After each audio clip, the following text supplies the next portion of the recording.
This week on ICN, the stories you should have heard, but didn't. Are we heading toward mandatory swine flu vaccinations this fall? Flu vaccine ingredients, a disgusting cocktail will turn your stomach. Senate Democrats block Audit the Fed amendment. Obama science czar advocated forced abortions to control population growth. Those stories and more next on Informed Citizen News.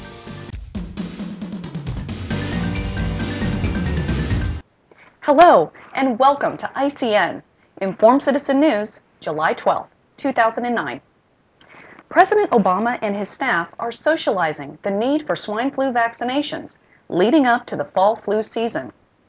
First in line will be your children. Well before the swine flu outbreak, more than 140 schools around the country scheduled flu vaccination days last fall, some providing free vaccine. Some vaccinated only students bearing parental consent forms, while others opened their doors to entire families. It may be different this flu season, as hysteria over swine flu will result in pressures to make the vaccine mandatory. When you get a flu shot, what exactly are you putting into your body? You should know what goes into you and your child's body, so let's go over common flu vaccine ingredients. First ingredient, thimerosal. It's an organomercury compound, approximately 49% mercury by weight, used as an antiseptic and antifungal agent. Mercury sounds bad, but don't worry. The World Health Organization has concluded that there is no evidence of toxicity from thimerosal in vaccines. Other ingredients include egg white, monosodium glutamate or MSG, chicken embryos, formaldehyde, octoxanol 9, a spermicide, beta-propiolactone, a disinfectant, nanoxanol, used to kill or stop growth of STDs, gelatin, made from the boiled bones, skins, and tendons of animals, Triton X100, a chemical detergent, and finally, ether. How do you feel about someone injecting flu vaccine into your body after hearing that list of ingredients? By the way, there was an H1N1 swine flu outbreak in 1976 at the Fort Dix Army base. President Ford ordered mass vaccinations for the country to head off a potential epidemic. The rapidly developed and administered vaccination ended up killing more people than the flu itself. Fast forward 33 years to Poland.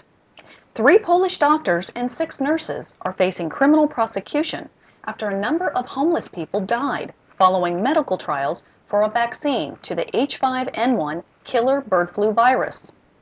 Authorities claim that the alleged victims received $1 to $2 to be tested with what they thought was a conventional flu vaccine, but, according to investigators, was actually an anti-bird flu drug.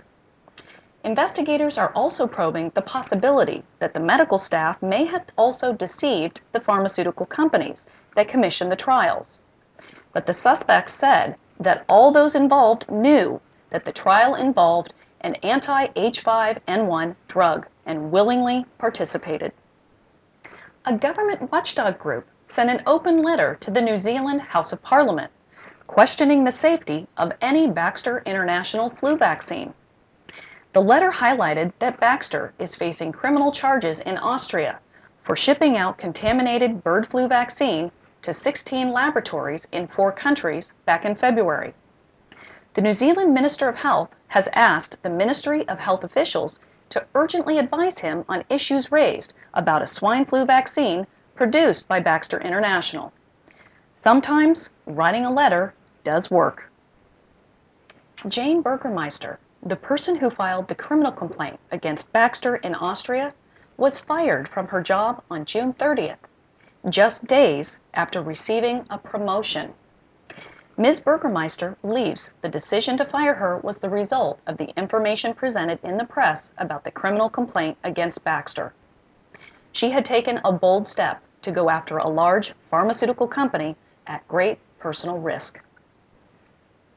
Now that the Audit the Fed bill is assured of passing the House, it now falls on the Senate to pass a similar bill. This week, Republican Senator Jim DeMint was blocked by Democrats when trying to add an amendment to a bill that would call for an audit of the Fed. The Democrats used a procedural rule to block DeMint's aptly named Sunshine Amendment. Specifically, Democrat Senator Ben Nelson of Nebraska blocked the DeMint Sunshine Amendment from coming to a vote. Government must always be transparent, and pressure needs to be brought to bear on those who want to keep the voting public in the dark. We would like to share the following quote with you. It has been concluded that compulsory population control laws, even including laws requiring compulsory abortion, could be sustained under the existing Constitution if the population crisis became sufficiently severe to endanger the society. If some individuals contribute to general social deterioration by overproducing children, and if the need is compelling, they can be required by law to exercise reproductive responsibility. Any guess yet on who expressed this endorsement on population control and eugenics? Wait, that's not all. This person went on to add, moreover, if the United States government refuses to take proper measures, they authorize the United Nations to take compelling force. The person who wrote those words in a 1977 book entitled Ecoscience is John Holden, the assistant to the president for science. Isn't it comforting to know that this person has the president's ear? On a related note, Supreme Court Justice Ginsburg stated this week in a New York Times article that she was concerned that the case Roe v. Wade, which legalized abortion, was going to be used to control the population of so-called undesirables, meaning non-whites. She concluded that her perception had been altogether wrong.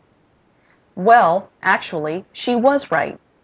Hispanic and black women are 4 times more likely to have an abortion than a white woman.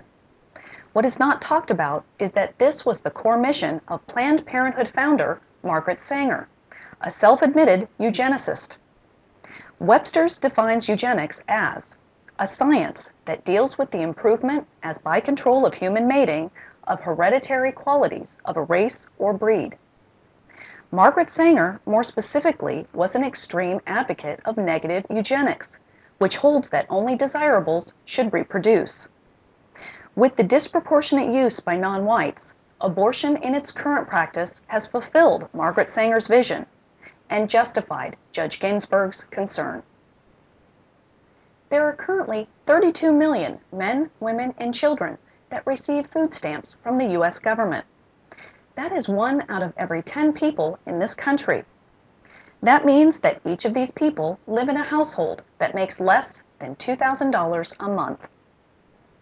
Blanchard & Company, the U.S.'s largest retail gold and silver bullion dealer, filed an antitrust lawsuit against Barrick Gold and JPMorgan Chase back in 2002. In the lawsuit, Blanchard charges that Barrick and JPMorgan have violated U.S. antitrust laws by unlawfully conspiring to manipulate the price of gold and monopolize its market. This week, Barrick tried to have the suit dismissed on the grounds that the suit had failed to name central banks as defendants, as they are indispensable parties whose vital interests are at stake.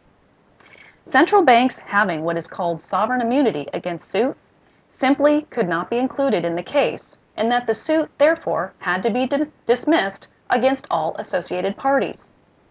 The judge denied the dismissal request, saying that any party could receive indirect immunity by associating themselves with parties who were immune from lawsuits. She said she had a problem with that. The dismissal request motion by Barrick reinforced the widespread belief that central banks are involved in gold and currency market manipulation, as Barrick categorized the central banks as indispensable parties to their operations. This case has been toiling in the courts for 7 years now, and Blanchard & Company is still going after who they believe is manipulating the gold and currency markets. If this market manipulation is true, we certainly hope Blanchard exposes it. Thank you for joining ICN this week. We appreciate all the positive comments and suggestions you provide.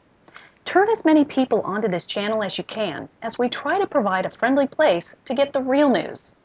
Thanks for watching, and see you next week.